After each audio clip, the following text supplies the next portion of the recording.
Okay, you guys, this is going to be a Q&A, but let me preface this by saying this shit got so real at the last part. I'm apologizing for now. I'm not going to be editing this video. It's going to be an unedited video. You can see my middle finger. I said shit a lot, and it got really emotional toward the end because I'm dealing with something now that involves the children. I'm gonna cry again.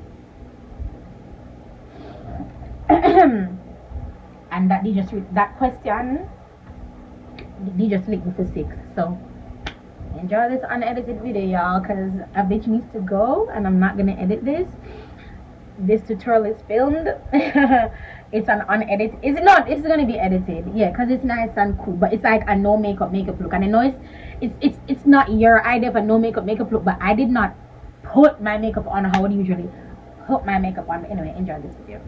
Alright guys, so this is going to be my Q&A. I know this has been in the works for what, 3 weeks now. I asked questions on Instagram. Oh my god, he's on my teeth the entire time.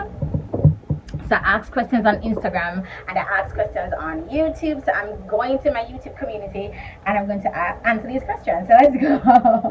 So oh, and the reason I wanted to do a Q&A is because, you know, I'm still in coming back mode. So yeah, I just want to like reintroduce myself, and also when I do this question and answer these Q&As, it kind of gives me an idea of where you guys are, my audience, and it kind of helps me to gauge what kind of content to do for you guys as well. So MoneyQ100 says, you've tried many different ways of losing weight over the years. If you had to pick one single method, not combos, just one, to continue from here on forth, which one would it be? It would definitely be detoxing. And detoxing is more for me spiritual than anything else, but anything that allows you to just get rid of the gunk and the waste and the impurities, I'm all for it. Because the truth is, unless you have a job or you're physically incapable, we can move our bodies, you know, we can walk, we can move. So a detox to me is something that I will always continuously do. So 100% Sexy says, what is the adhesive, if any, you use on your glitter brows? Oh, where's my stuff? I use L-Diva. Here it is. I used to use L-Diva's glue, and it is similar to this one. This one I bought at Mirror J8. It's an AOA brand. I think it's called AOA, but whatever. So this is what it looks like, and it gives like this color, like a purplish. Yeah, anything with like this purplish hue or whatever. I think it's a silicone free, I don't know, but it's something free. Why it is of that purple thing and not fully white. This, it dries nicely, it goes on. Any glue that has that purple tinge is really good for glitter brows. What inspires your makeup look, says Nikki 101. My makeup looks is just, I just don't see it, and if I don't see it, if I don't see it and I am able to, I'm going to do it, is it me? Or if I see something that's really powerful, I'm like, oh, how can I make this into a look? Like what the Nicki Minaj look that I did. I just saw the colors, the pink, the black, and the gold, and I wanted to play off of those colors. And I wanted to play off of those colors with a look that is not really generally done here on YouTube with the graphic liner.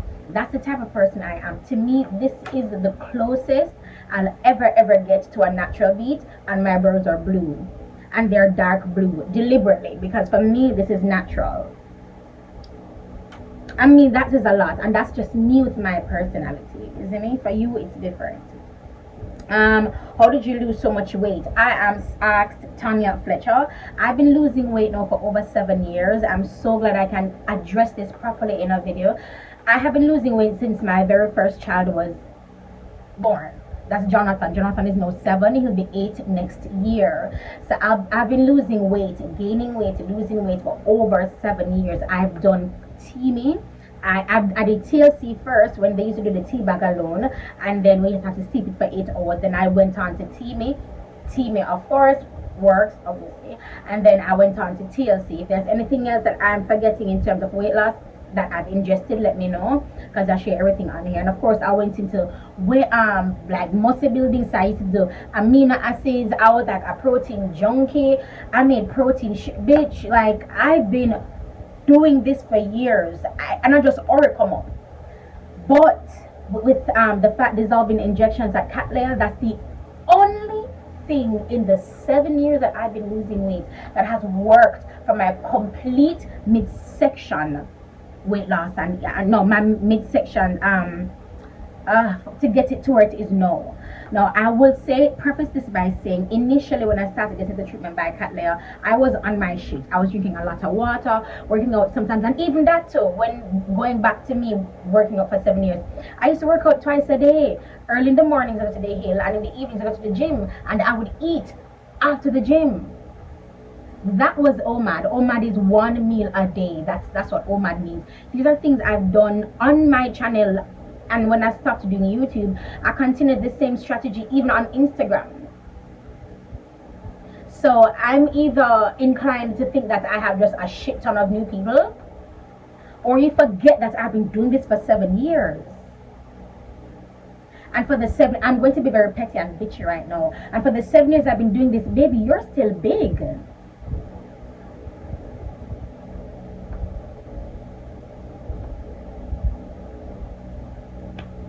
Come on now. There is no negating or disputing my experience and my progress and my process, because I have been open with it. I'm not holding it closely to me and I'm keeping these as secrets.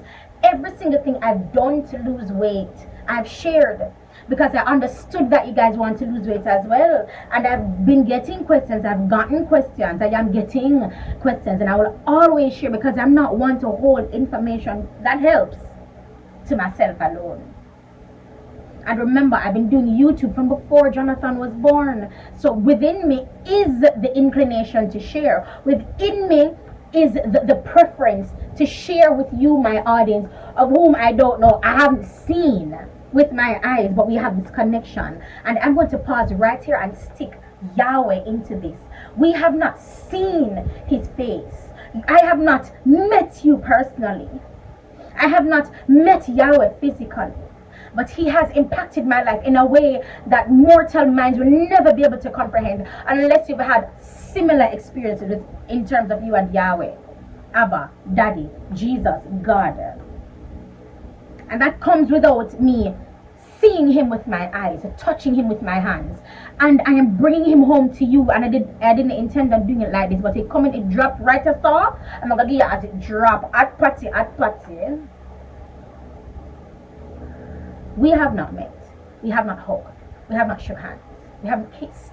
We haven't embraced. But your comments, I look out for Barbara's comments. I look out for Kwani's comments. I am royalty. Jody, I look out for the comments. I have never met, I've only met Jody once over Instagram because I video called her. I haven't spoken to them, but they have impacted my life. This is Abba, who created us in his image and likeness. We automatically have a connection to him. I don't want you to ever think that because of where you are, who you are, what you've done, that you are completely disconnected from God. No. Because if you know of Bible stories or read the Bible, you see that worse people are even closer to God. So there is no negating it. I don't know why I had to stop under that, but I'm just gonna go with it. So yeah, Tonya, so I've been losing weight for 7 years and everything works. As I said before with the question before that, I'll always recommend the detox. A detox works. By the way, I have not detoxed since I took the Star Beauty tea, was a month ago.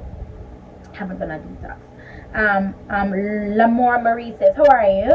Can you get a mental health check-in? Oh my God, I'd love to do a mental health check-in. Okay, so I'm re-embracing all of me, because having been through what I've gone through, I was kind of coached and kind of positioned to think a particular way. Don't share this, don't share that, don't say this, don't say that. And when I'm rebellious and I do share this, say that, do this and do that, I get an influx of people telling me how much I've helped. So long are the days where I'm listening to mere mortals and I'm just focusing on what the Holy Spirit is saying. That in and of itself is easier than focusing on people. But I'm learning how to be obedient, because obedience is better than sacrifice. So let me explain. So I'm not going to listen to these people anymore because it's absolute bullshit and people over here needs to be helped. I don't care how I look because Daddy says that the years that the cankerworm has eaten up, he will be giving it back to me. And because of how Abba is, him not just give away for deserve, him give away don't blood cleanse deserve. Baby, when I'm saying I'm blessed exceedingly abundantly more than they can even ask, think or even imagine. You see that girl mindset? You see that girl thought process? Oil na blood cleanse. And if God said me can top that, and that me a wait for the toppage. I have an interesting thing to share with creation. You know, when Daddy created everything and he rested on the seventh day. Do you know why he rested? I'm sure you don't know because your pastors haven't told you, because as usual they don't know shit about Jesus. But look at it's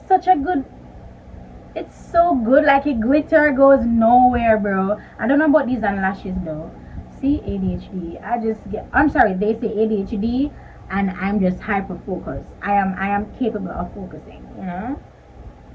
Anyway, what was I saying again that I'm capable of focusing on? God damn it. Abba. What was I saying about creation? No! Creation! Yeah. Okay, so on the seventh day he rested. He rested because it was perfectly done. And I'm going to go into a very raw and very horny example because it's so raw and horny and most of us have experiences with it. You can understand. Have you ever had an amazing session? And when you're done, you just lie down because it was good. Chop blood cleanse. Come on, man. Now, I love making those examples because, one, they're funny and it completely takes you out of the frame of mind of God being untouchable and unattainable. That is why I am who I am, and that is why I talk who I talk. Fun fact, if you're seeing makeup right here, I took off my chain while I had my makeup on, while I had my head dress on, and my head wrap on, and I just like messed it up. But anyway, in my mind, I'm like, they're gonna see, so I had to address it so that when they see it, I'm like, I know, bitch, I know. Let's just continue, right? Creation, seventh day he rested. Oh, six, it was good, right? So it's good.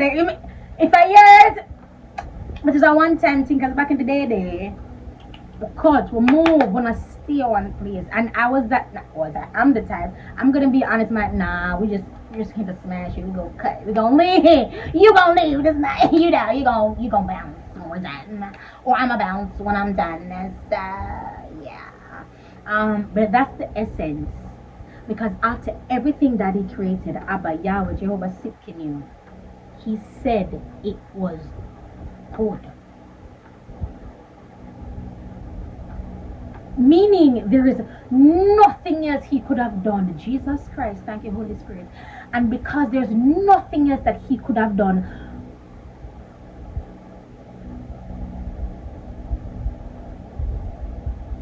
Lucifer really tried to F that up. Because it was good. Because it was so rotted good. It's like, he must say, he did it. He must be saying he did it again. Because remember, did Daddy, of course God created Lucifer and like all the other angels, right? Because he's God. And if he's God, then he made everything, yeah? So Lucifer's like, he did it again? Ooh, Holy Spirit, come on now. Come on now. And that's the thing. You see, that is why I live so rebelliously. So beautifully rebelliously. Because I am how I am. I speak how I speak. I say what I say. I make the analogies. I draw the analogies I draw. And I'm nowhere far from God. There has been distance for the past couple of days, and I think I mentioned it in one vlog, and I just felt like I'm getting back to just him. I lost being with him in the mornings, and it really messed me up for the day, and it has the capability to like F me up for the entire week, Because if I do, you see, once I miss like my morning devotion, like it goes to crap.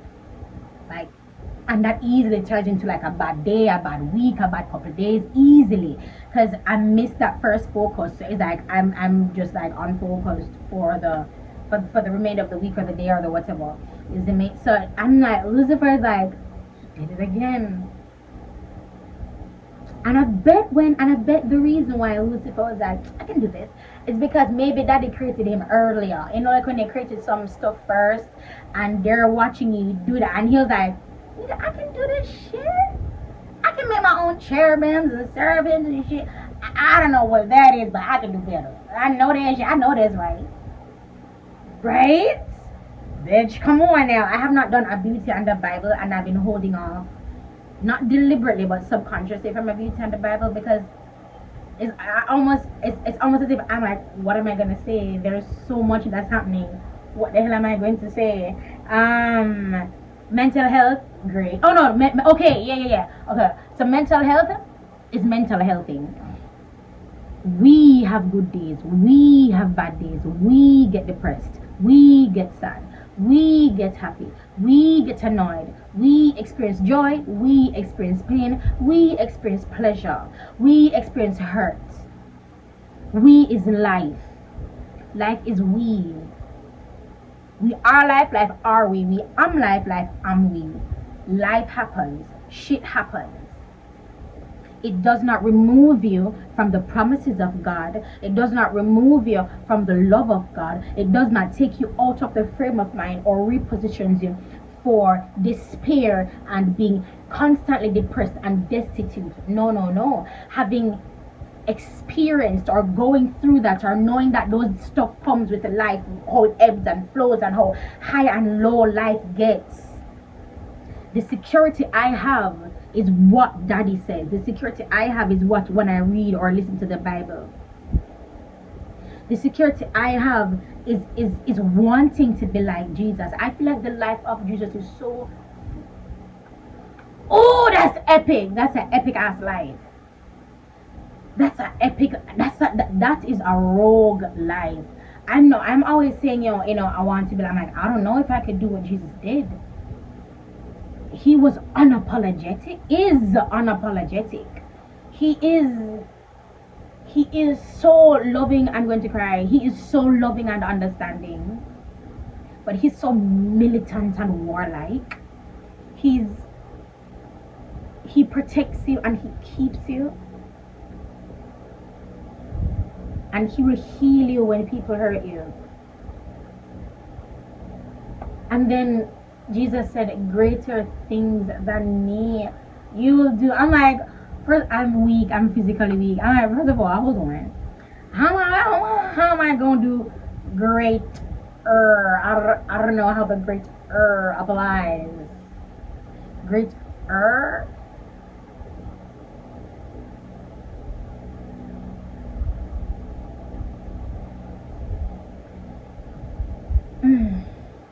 My mental health is good, and it doesn't matter how it looks like to anybody else. Now, if you are going through something and you feel you need a therapist, a psychologist, somebody to talk to, do it. Don't be like this rogue woman who's just wildly relying on Jesus. Don't do that. Relying on Jesus alone, that's not what we speak about here in the world. Not even Christians do that. The first thing them tell me for is to go to a therapist. Nobody says go to Jesus. And it's a very wild thought to have. And it is a wild thought to have because we have not been coached or taught to go to Jesus. We've been coached and taught to go to guidance counselors and therapists. And I'm not negating your profession.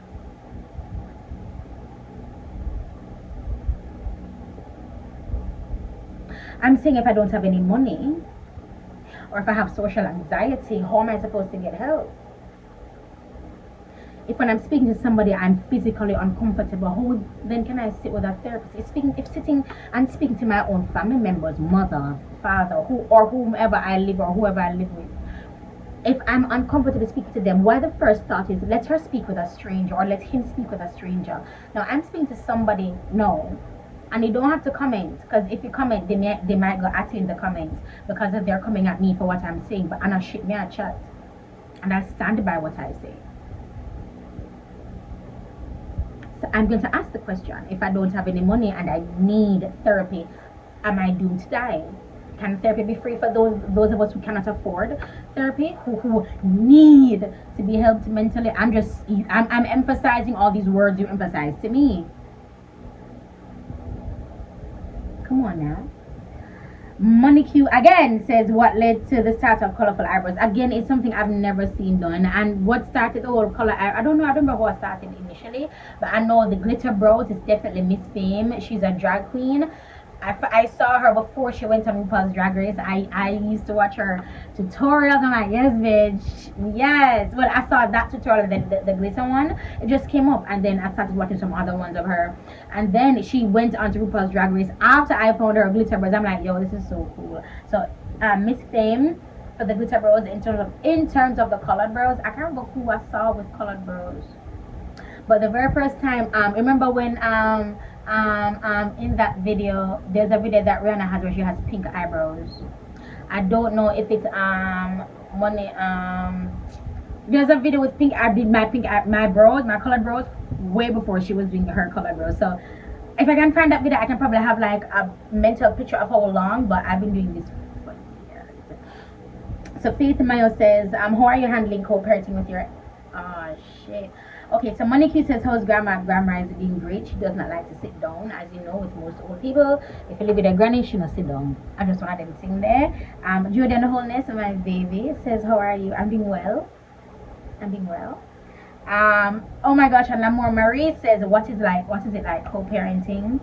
And Faith Mayer says, how are you handling co-parenting? Now this is it. And I still have questions to answer from Instagram, so I'm going to have that be another video.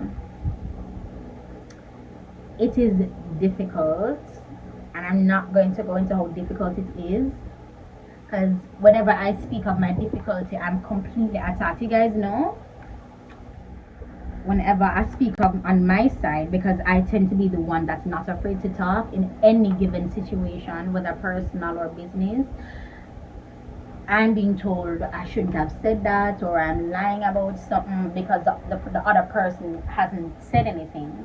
And because the other person hasn't said anything, it would seem as if I'm being unfair.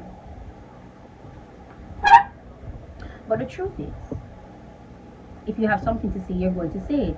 Not so. Though when things did pop off and me did talk, other people did talk. So if you have something to say, you'll say it, right? Co-parenting is not going well. And I don't want to be a bitch, sure, so I'm going to end it right there. Clearly, I want to say more, but I'm not about to get emotional because of that.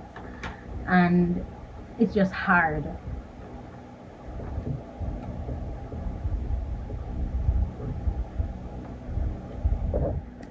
Yeah, it's just difficult because I've always been of the mindset that I am doing this alone based off of initial reactions that were given to me by my partner. I just felt like with that initial reaction, like, oh, it will pass. But know that we are no longer together, I'm like, I'm not going to ignore those initial reactions, and those initial reactions are playing out now years later for one, and just a couple of years later for the other. I'm in a very, very difficult position when it comes to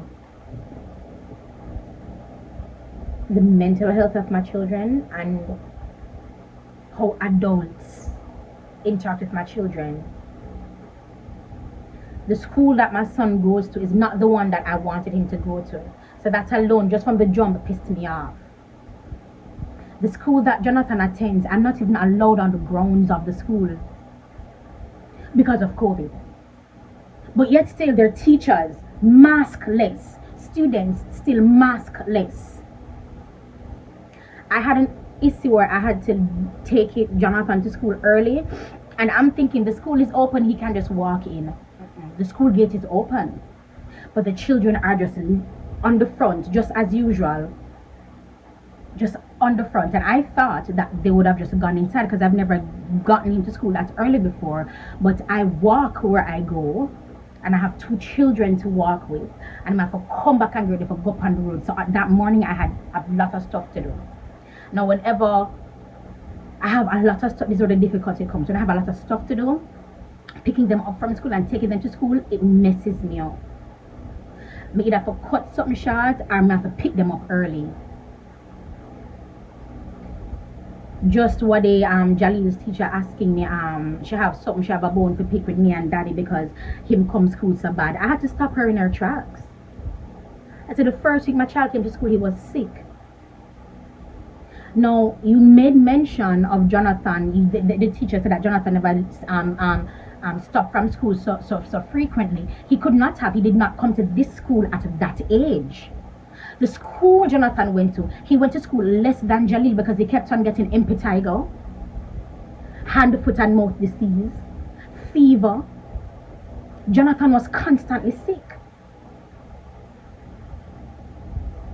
If you were following me back in the day, you don't know how much that's going to piss me off.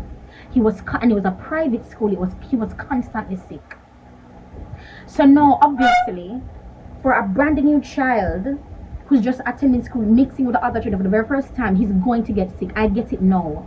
But when Jalil got sick the very first day, I took him and like, is the classroom clean? I have to ask her, do you clean the classroom? Why is he? How is the sanitation? And I knew I offended her, but I'm a parent. I'm not allowed to ask if the classroom is clean for my child. And that's it. Whenever I care about my children, I'm being looked at as problematic.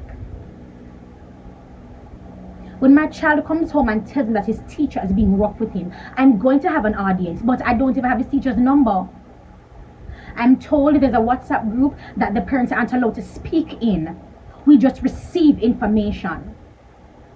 We're told that school finishes at 2. When we get there for 2, because we are parents and adults and we have things to do, that we schedule a 2 o'clock pickup, so that by 2:15 we're back on the road to handle our business. 2:30 I'm still out front and wait. Why am I have to wait? Because they don't allow us on the compound for me to come for my child, and take him home. I have to wait until the school is ready. And I've been in situations where his teacher has allowed him to be in the class for half an hour extra, 45 minutes extra, and I'm out there standing up for half an hour to 45 minutes in the sun.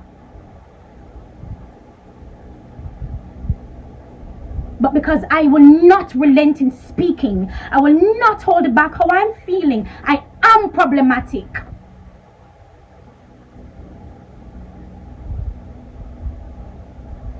My children have not seen the lengths I'm willing to go for my children. Remember, some nearly lose Jonathan, you know. Some nearly did have Jonathan, you know, remember? I remember said Jolly nearly dead for me too. Who the hell for come talk to me about my picnic? Them tell me say me can go for my picnic on your dirty compound. Over tell me say me can't come for my picnic. I found out what Jonathan's teacher looked like last week when I asked mommy to ask his father, because I do not speak his father directly. I asked mommy to ask his father for the number. Not even him did have our number. A 2 number did have him say I one out of the 2 of them.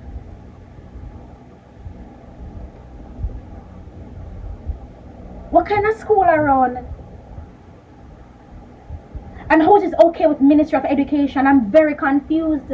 And if you're a parent, you have to sound off. Because there are other parents, schools don't allow us on the compound to come pick up my picnic and drop off the first day of school. Children are traumatized and we're not allowed on the grounds. My God. So the mental health of the child is just non-existent. The mental health of the child should not be considered. And then you boast on how much passes you get. And if I get good passes, it's the school. But if I don't get good passes, it's the parents. Do you see how the God of this world has blinded everybody's eyes?